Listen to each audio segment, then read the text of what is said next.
Police complaints authority SPCI ప్రత్యేక website logo ఆవిష్కరించిన CM Revanth.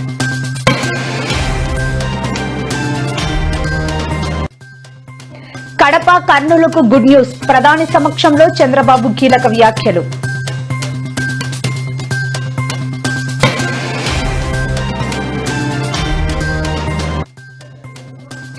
Selfie video విడుదల చేసిన మంత్రి కొండా సురేఖ కుమార్తె సుస్మిత తనను అరెస్ట్ చేస్తే కార్యకర్తలు సపోర్ట్ కావాలని పిలుపు.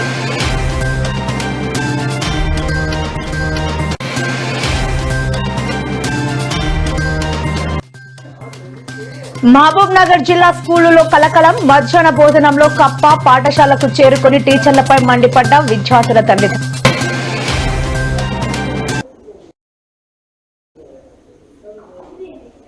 ముఖ్యమంత్రి రేవంత్ రెడ్డి తెలంగాణ రాష్ట్ర పోలీస్ కంప్లైంట్ అథారిటీకి సంబంధించి రూపొందించిన ప్రత్యేక వెబ్సైట్ ను లోగోను ఆవిష్కరించారు. గురువారం డాక్టర్ బిఆర్ అంబేద్కర్ రాష్ట్ర సచివాలయంలో Telangana state police complaints authority website లోగోను సీఎం రేవంత్ రెడ్డి అధికారులు ఆవిష్కరించారు. ఈ కార్యక్రమంలో సీఎంతో పాటు మంత్రి కోమటిరెడ్డి వెంకటరెడ్డి, ప్రభుత్వ ప్రధాన కార్యదర్శి రామకృష్ణారావు, డీజీపీ శివధర్ రెడ్డి, హోంశాఖ special CS CV Anand, CGG DG Ravi Gupta, intelligence ADG Vijay Kumar, SPCA chairman retired justice Shivashankar రావుతో పాటు ఇతర సభ్యులు, ఉన్నతాధికారులు పాల్గొన్నారు.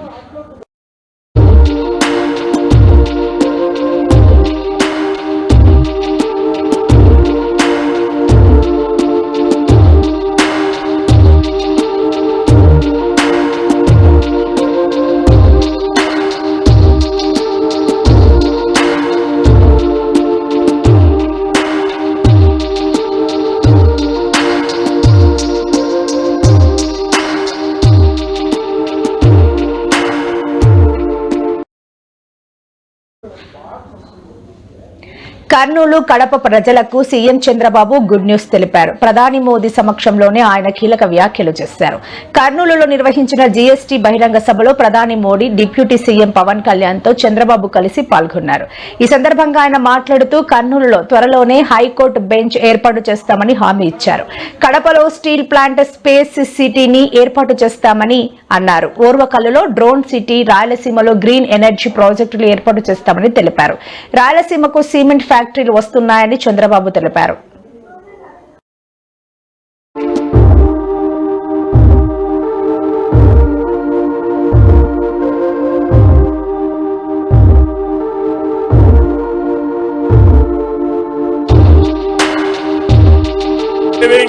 ఇది ప్రారంభం మాత్రమే.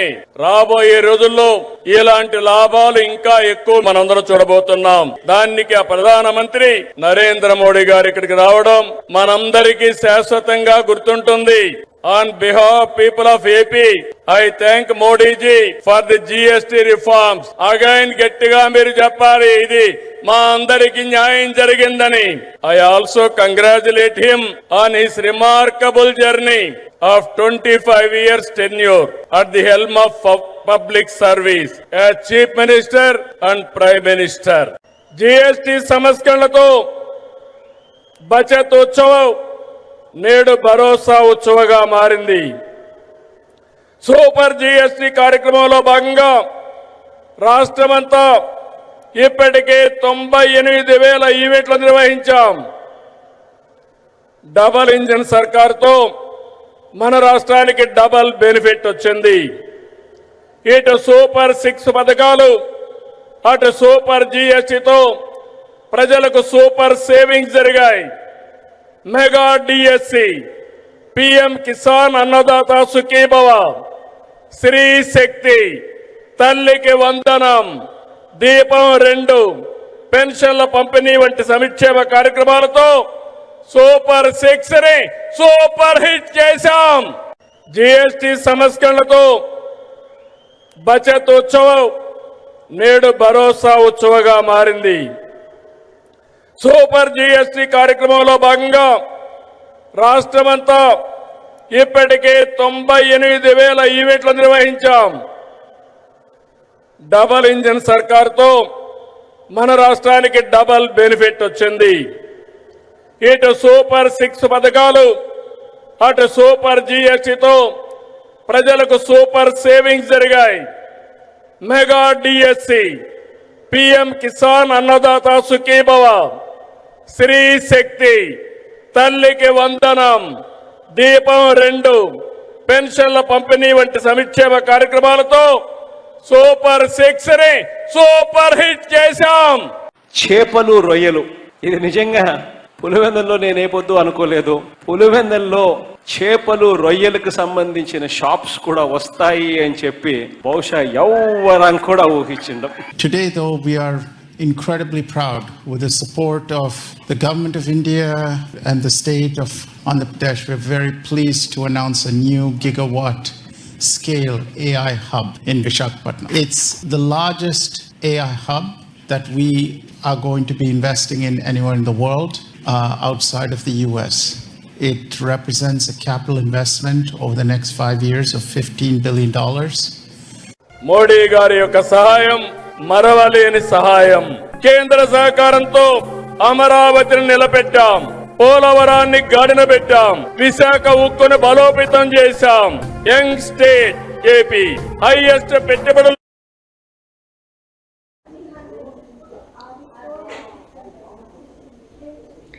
ఎలాంటి ఫలితాలు ఆశించకుండా కేవలం దేశ సేవే పరమావధిగా పనిచేస్తున్న ప్రధాని నరేంద్ర మోదీని మనం కర్మయోగిగా చూస్తున్నామని డిప్యూటీ సీఎం పవన్ కళ్యాణ్ అన్నారు. కర్నూలులో ఏర్పాటు చేసిన సూపర్ జీఎస్టీ సూపర్ సేవింగ్స్ బహిరంగ సభలో ఆయన ఉన్నారు.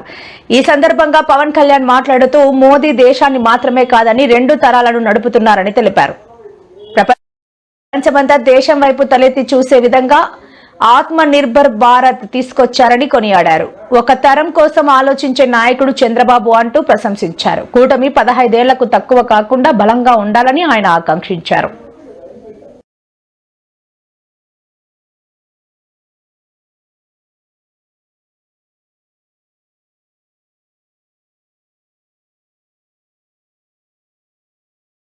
అందరం ఈ కూటమి ఒక 15 ఏళ్ళకి తక్కువ కాకుండా బలంగా ఉండాలి. మనందరం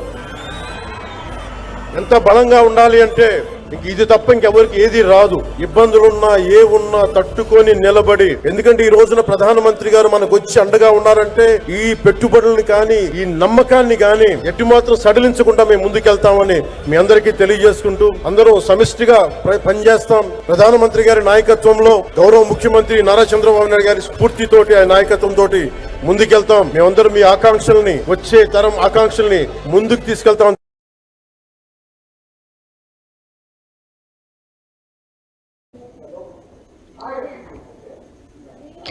మంత్రి కోడా సురేఖ కుమార్తె సుస్మిత అర్ధరాత్రి సెల్ఫీ వీడియోను విడుదల చేశారు. వీడియోలో మాపై కుట్రలు కుతంత్రాలు జరుగుతున్నాయి అంటూ సంచలన వ్యాఖ్యలు చేశారు.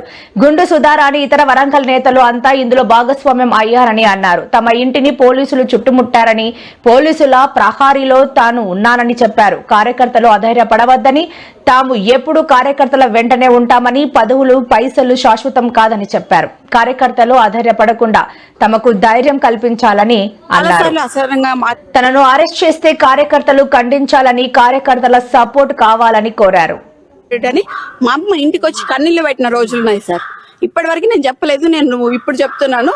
అసహనంగా ఏంటి ఇన్ని పిటిషన్లు తీసాను. పిటిషన్లు ఎవరికి ఇవ్వాలి సార్? మరి ఇప్పుడు మంత్రి తీసుకుపోయి పిటిషన్లు ఎవరికి ఇవ్వాలి?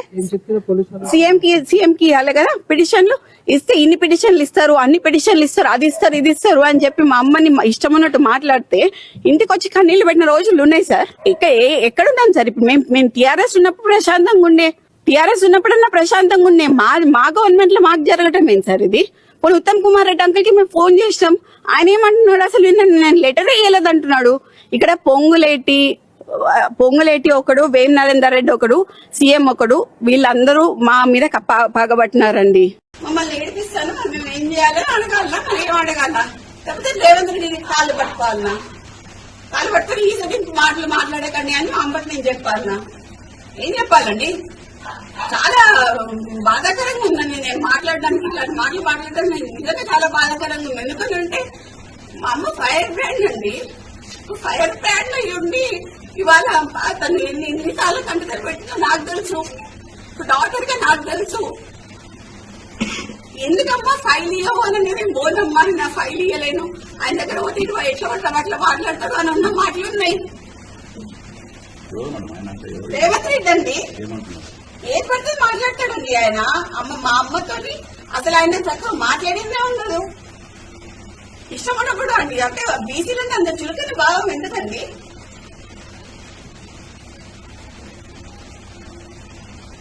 ఒక మీటింగ్ జరిగిందండి ఢిల్లీలో.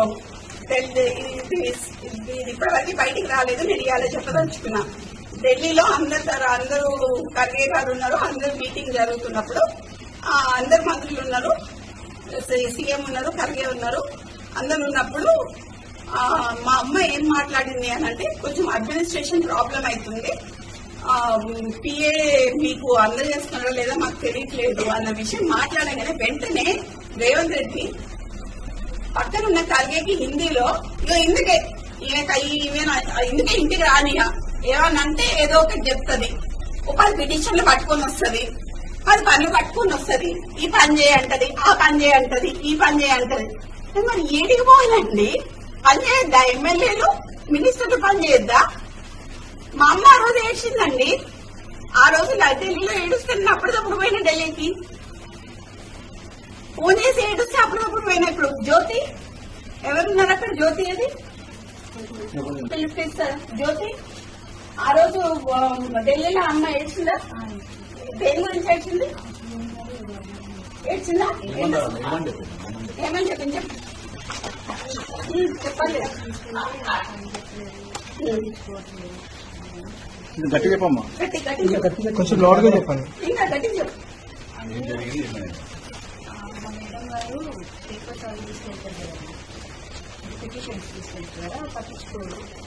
నేను అందుకనే పట్టించుకోను అని గట్టిగా ఫాస్ట్ గా మాట్లాడిందని.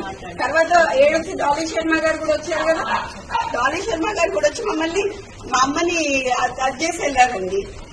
డాలీ శర్మ వచ్చి తను కూర్చొని తన్ని జిల్లాలోని ఓ ప్రభుత్వ పాఠశాలలో షాకింగ్ ఘటన చోటు చేసుకుంది. పాఠశాలల్లోని విద్యార్థులకు పెట్టే మధ్యాహ్న భోజనంలో కప్ప కనిపించడంతో విద్యార్థులు నివ్వెరపోయారు. అప్పటికే కొంతమంది విద్యార్థులు భోజనం చేయడంతో వారి తల్లిదండ్రుల ఆందోళన నెలకొంది. విద్యార్థులు తల్లిదండ్రులు తెలిపిన వివరాల ప్రకారం ఓ విద్యార్థికి పప్పు వడ్డిస్తుండగా అందులో నుంచి చనిపోయిన కప్ప బయటపడింది. దీంతో భోజనం చేయకుండా ఇంటికి వెళ్లిన విద్యార్థులు తమ తల్లిదండ్రులకు సమాచారం అందించారు. ఏమనంటే అంజనా నాకు వచ్చి మా మీనికి వస్తుంది. ఇంకోటన్నా వాళ్ళు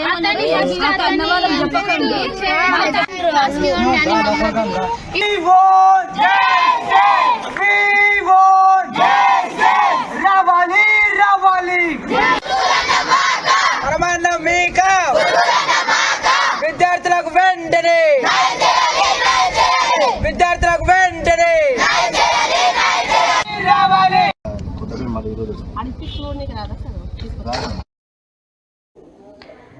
అయితే ఈ విషయం బయటకు పొక్కకుండా పాఠశాల హెడ్ మాస్టర్ ఉపాధ్యాయులు జాగ్రత్త పడ్డారని సమాచారం.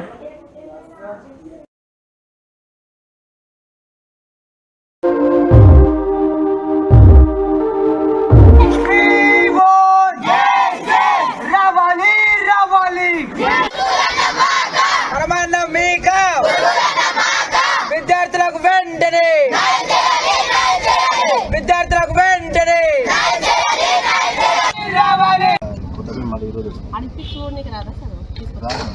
రాదు కదా, వాళ్ళు ఆల్రెడీ ప్యాక్ చేసింటారు.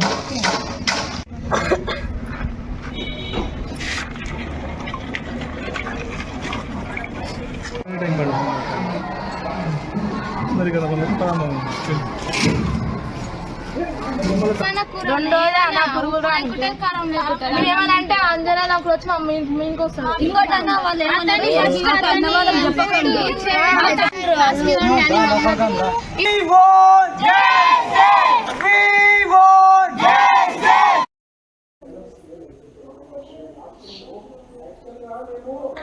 బీసీ రిజర్వేషన్ల సాధనకు మద్దతుగా ఈ నెల 18న బీసీ జేఏసీ చేపట్టబోయే బీసీ బంద్ లో పాల్గొంటారని బీఆర్ఎస్ పార్టీకి చెందిన బీసీ నాయకులు తలసాని శ్రీనివాస్ యాదవ్, శ్రీనివాస్ గౌడ్ స్పష్టం చేశారు.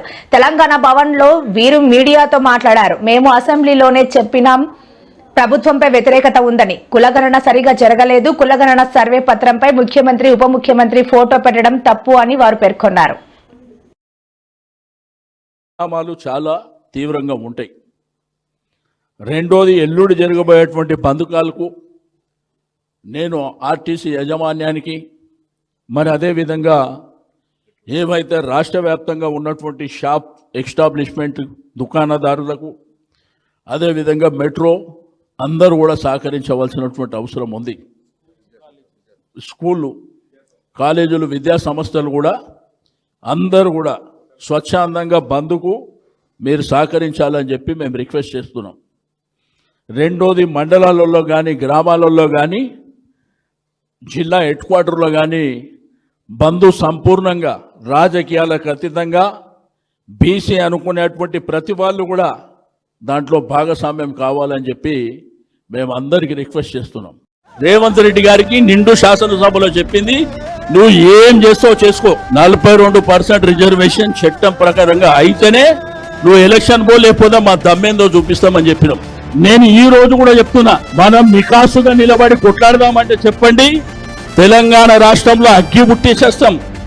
ఎవడు శాసనసభ్యుడు, పార్లమెంట్ సభ్యుడు, మంత్రులు కూడా తిరగనీయం. అంత సమాజం ఉన్నటువంటి కులాలకు సంబంధించిన వాళ్ళం కాబట్టి మనం కొట్లాడేది జాగ్రత్తగా కొట్లాడతాం.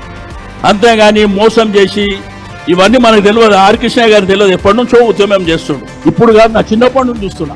ఈ రిజర్వేషన్లు మనకు తెలిసిన తర్వాత కూడా మనమే చెప్తున్నాం, పాలాభిషేకం చేద్దామని మనమే చెప్తున్నాం. ఏదో ముఖ్య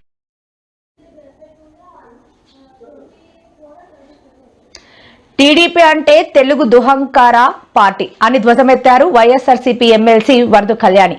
మహిళలను అవమానించడమే టీడీపీ నేతల అలవాటుగా పెట్టుకున్నారని ఆమె విమర్శించారు. జీడీ నెల్లూరు వైఎస్ఆర్సీపీ సమన్వయకర్త కృపాలక్ష్మి కోసం ఎమ్మెల్యే థామస్ నీచంగా మాట్లాడారని, మహిళలను అవమానించినా చంద్రబాబు ఏమీ అనరు అనే ధైర్యంతో రెచ్చిపోతున్నారని వరదు కళ్యాణి మండిపడ్డారు.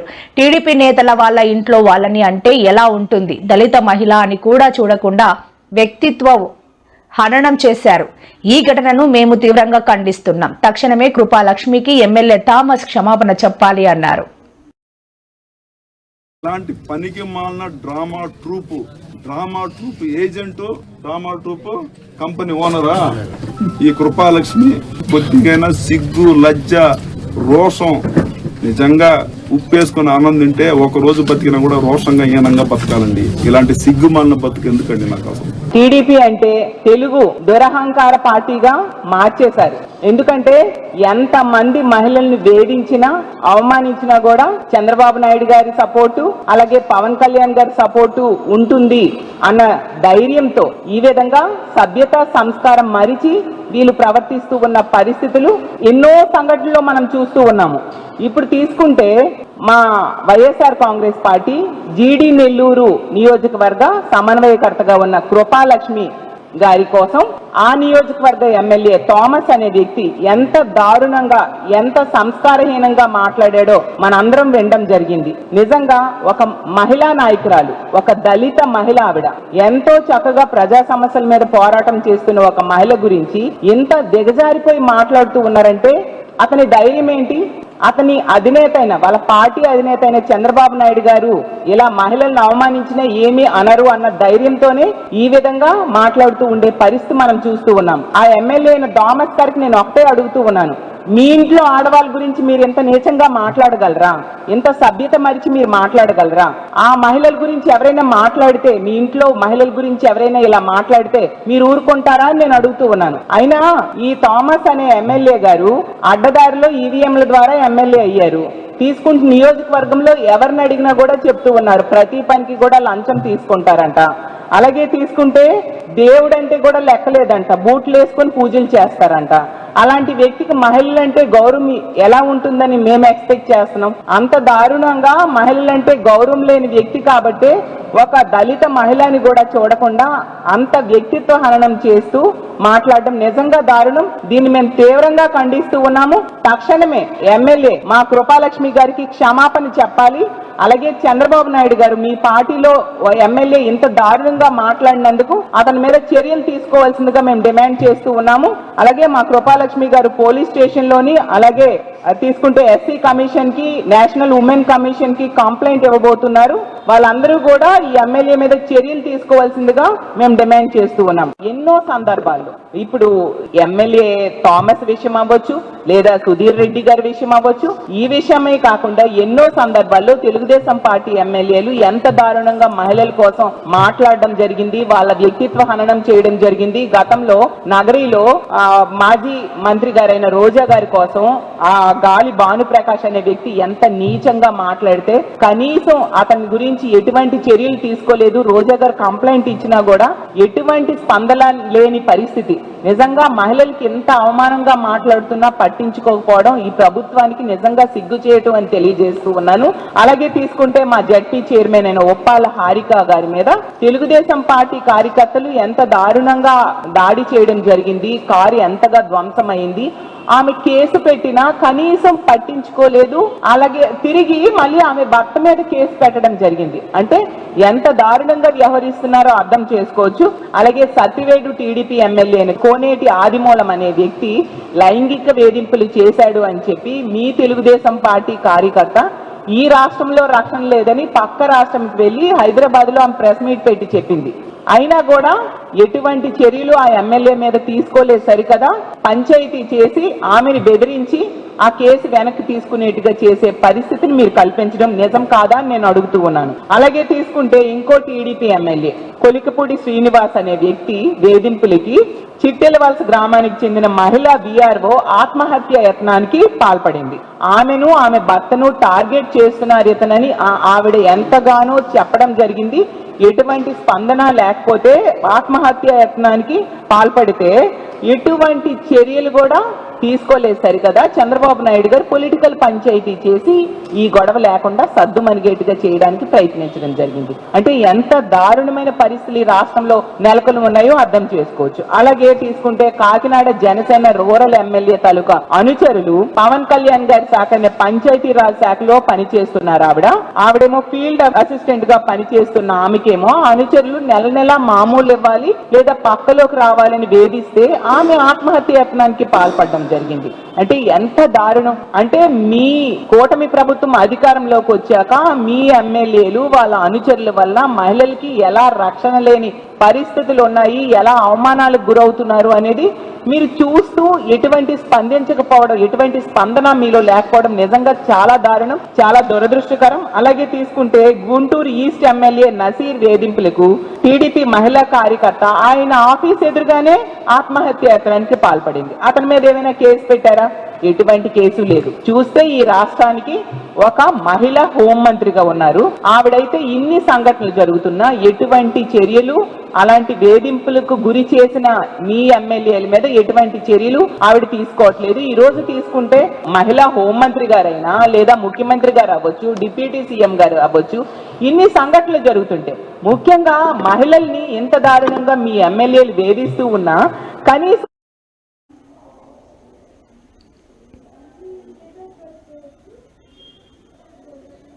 సుగాలి ప్రీతి కేసులో ఆమె తల్లిదండ్రులు చేస్తున్న పోరాటానికి కూటమి ప్రభుత్వం అడుగడుగునా అడ్డుపడుతోంది. చంద్రబాబు, పవన్, అనితల వల్ల కాకపోవడంతో ప్రధాని మోదీ దృష్టికి ఈ కేసును తీసుకువెళ్లామని తల్లి పార్వతి, తండ్రి రాజు నాయక్ ప్రయత్నిస్తున్నారు. అయితే అందుకు పోలీసులు అడ్డుపడుతున్నారు. అయితే మోదీ పర్యటన సభకు సుగాలి ప్రీతి కుటుంబం ఆటంకం కలిగించవచ్చనే ఉద్దేశంతో భద్రతా కారణాలను చూపిస్తూ హౌస్ అరెస్ట్ చేసినట్లు పోలీసులు ప్రకటించారు. ఆమెతో పాటు సుగాలి ప్రీతి కుటుంబ సభ్యులందరినీ పోలీసులు గృహ నిర్బంధంలో ఉంచారు. ఈ పరిణామంపై ఆమె తీవ్ర అసంతృప్తి వ్యక్తం చేస్తున్నారు.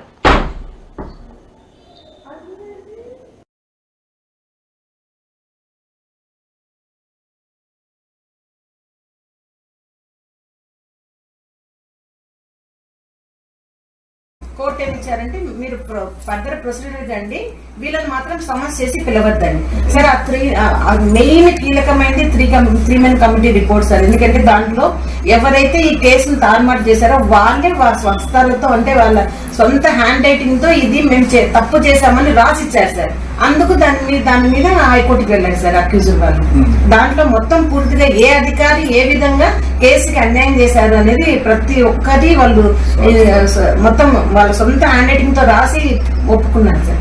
మేము చేసింది తప్పు, ఈ విధంగా ఇది హత్యని, ఇది రేప్ కేసు అనేసి ఎవరైతే అగెనిస్ట్ గా చెప్పారో అందరు ఒప్పుకున్నారు సార్. అందుకు వాళ్ళకి అది రాకూడదు, ఆ త్రీ మెన్ కమిటీ అనేది రాకూడదు, ఆ రిపోర్ట్ అనేది బయటకు రాకూడదు. సార్ ఇప్పుడు మీరు కోర్టుకు వెళ్ళినప్పుడు రేపు అది కూడా చెప్పండి. సుగాలి ప్రీతి 14 ఏళ్ల బిడ్డని స్కూల్కి వెళ్తే 10 మందిని నాశనం చేస్తే దాన్ని పట్టించుకోడు ఎవడు. మన గవర్నమెంట్ ఫామ్ అవగానే ఫస్ట్ కేసు సుగాలి ప్రీతి. పవన్ కళ్యాణ్ గారు నేను మొదటి సంతకం సుగాలి ప్రీతి కేసు అన్నారు. మీకు నిజంగా చిత్తశుద్ధి ఉంటే కండోలకి ఎలా రాబుద్ధి అవుతుందని నేను అడుగుతా ఉన్నాను. నిజంగా మీరు ఇచ్చిన మాట నిలబెట్టుకున్నారా? ఒక ఆడపిల్లకి న్యాయం చేయాలని ఈ ప్రభుత్వం ఉంటే ఎంత లేకుంటే ఎంత అనే స్థితికి తీసుకొస్తున్నారు. పవన్ కళ్యాణ్ గారు నిజంగా మీకు చిత్తశుద్ధి ఉంది. ఈ ప్రభుత్వానికి నిజంగా సిగ్గు ఉంటే ఖచ్చితంగా ముద్దాయిలు శిక్షించి తర్వాత ప్రధానమంత్రి మోడీ గారికి స్వాగతం పలకాలని నేను కోరుకుంటా ఉన్నాను.